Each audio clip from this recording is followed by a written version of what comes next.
What's up, you guys? It's Jonno. Today we're going to talk about a subject that is near and dear to my heart. This is the post-game of Pokemon Let's Go. The post-game happens after you beat the game, and this is when the real game begins.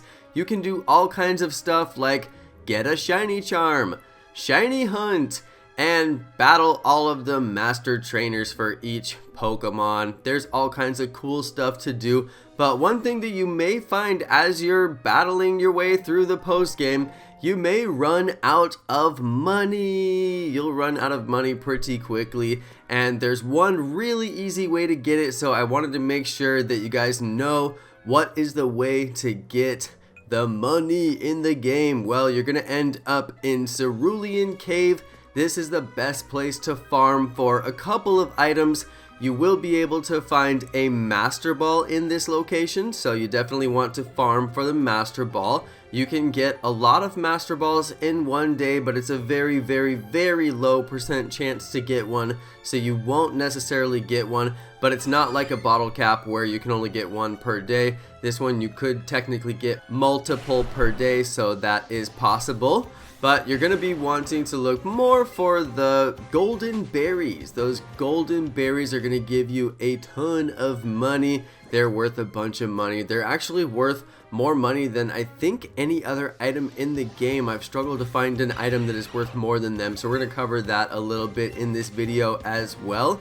But yes, you are looking for the spawn locations that are these sort of spotlight, glowy, sparkly, stardust looking locations, and there is even an extra hidden item location right there on that big crystal, and we'll cover that in just a second as well. So yes, many items to be obtained in Cerulean Cave, and they are all worth big bucks. You can also get item drops on the ground from your buddy. I didn't get any video of this, but your buddy will pick up pearls, big pearls, stardust, and all kinds of great stuff out of the ground that are worth money as well, so that's very, very handy. But yes, you can basically run around in this cave and just keep on checking these spots over and over, and they will randomly spawn. Even though I just checked this spot a second ago, as you can see by Pikachu's wiggling tail, there is a hidden item there now. This spot will give you Old Amber, Helix Fossil, the other fossil that I forgot the name of that spawns Kabuto, and the Dome Fossil, that's it, the Dome Fossil, and it will also give you max revives. It will mostly give you max revives, but every once in a while you get a fossil as well. But I've gotten up to 3 max revives in a row. But still, those things are worth a bunch of money, but I prefer to save the fossils and use them for shiny hunting. You can actually trade in those fossils and get a chance to get a shiny fossil Pokemon back, so that's a shiny hunting grind that you can do. Very low chance for a shiny on those, but still it is technically a grind that you could do, so I'm saving up those items for that, and I'm not selling them. I'm mostly just selling those golden berries. I also sell some of the candies. We're going to get into selling candies versus using candies. Some candies you get a lot of, some candies you don't. Candies are really important in this game. I don't necessarily recommend selling them, but as you'll see, we do sell some of the candies. But yeah, you guys, the gameplay in Cerulean Cave is lit. There's a ton of shinies you can hunt in this cave, like Snorlax. So if you like shiny Snorlax like I do, I highly recommend getting it. Also, shiny Ditto is blue, so you do want to take a look at shiny Ditto as well while you're trying to get that Master Ball and trying to get those golden berries. Alright, so let's head over to our next destination. We just need to get to the very nearest shop so I can show you guys a couple of different things there. Let's go ahead and sell some of our items. As you can see, I've been shiny hunting earlier tonight. I caught myself shiny Dragonair in the wild. Totally amazing, possibly world's first shiny Dragonair in the wild, so that was pretty impressive. Let's head on over to the store while I flex my shiny Dragonair. We do need to sell a few items, and we need to buy a few items. If you guys are like me, you definitely run out of lures and ultra balls throughout the game. You just end up using a lot of those. I shiny hunt all the time, so I've got to buy lures and I've got to buy ultra balls. Let's go ahead and see which items we want to sell. Now, if you're like me, you've picked up a lot of items from your buddy Pokemon. Some of those items are not worth very much money, and they have a little bit of sentimental value. I don't know why, but I just love those cute little gifts that Pikachu gives me.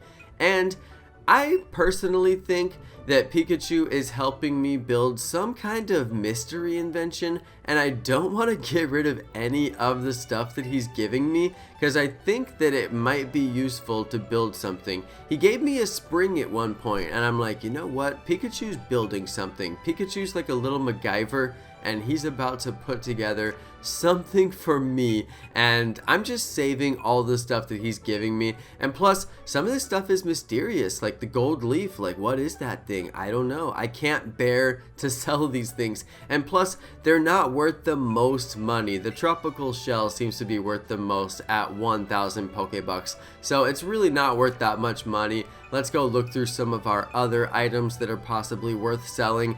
Candies are sometimes worth selling, but you have to have quite a few of them, and you really have to have no use for them. I maxed out the candies that I can possibly give to my shiny Magikarp, so I no longer need these Magikarp candies. I'm not going to catch any more Magikarps or train any more Magikarps, so we can get rid of those. I also catch quite a few Magikarps in this game because they are the easiest Pokemon to catch combo for shiny hunting purposes. They never bounce out of the ball and you always catch them, even with Premier Balls. So I like to get my catch combo with Premier Balls because they are free, and then I switch over to the Ultra Balls for my shiny hunt. So those are good to sell as well. I can get a lot of those candies, but they're really not worth that much money. But as you can see here, the golden pineapple berry and all of the golden berries are worth a ton of money.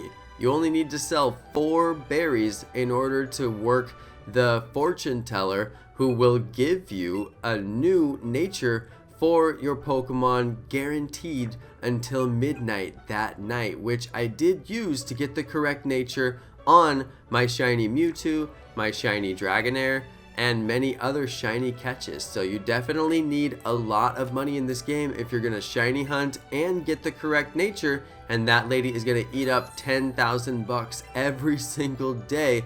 So you definitely want to stack up some bucks, and you're gonna need to sell off those golden berries. Now, I personally sell the golden nanab berries and the golden pineapple berries because I find them to be fairly useless. Super useless, actually. They really don't do anything and you never catch when you use them, so I sell them. I also sell the nanab berry. It's very rare that I use that, even though it is pretty helpful when you really want to line up that excellent throw. It's very useful. However, I don't use it very much, so I sell those off and get the money. And then of course we go and buy the only 2 things that a shiny hunter really needs in this game: Ultra Balls and Lures. Yes, that's what we need to get. Anyway, you guys, I hope that you enjoyed this quick video. This is mostly for people in the post game.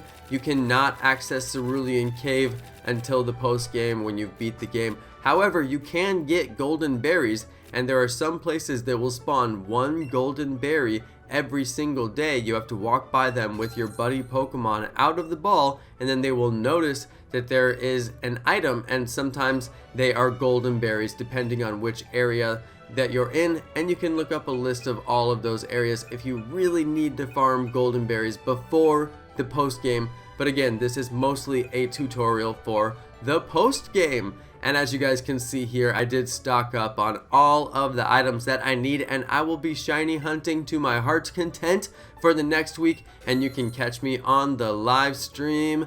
Don't forget to smash that like button and comment, because I am doing a Nintendo Switch giveaway right now on my channel. Make sure you watch that video for the details. Thank you everybody for watching my video. Thank you so much to my amazing subscribers. Smash that like and subscribe before you go, and peace!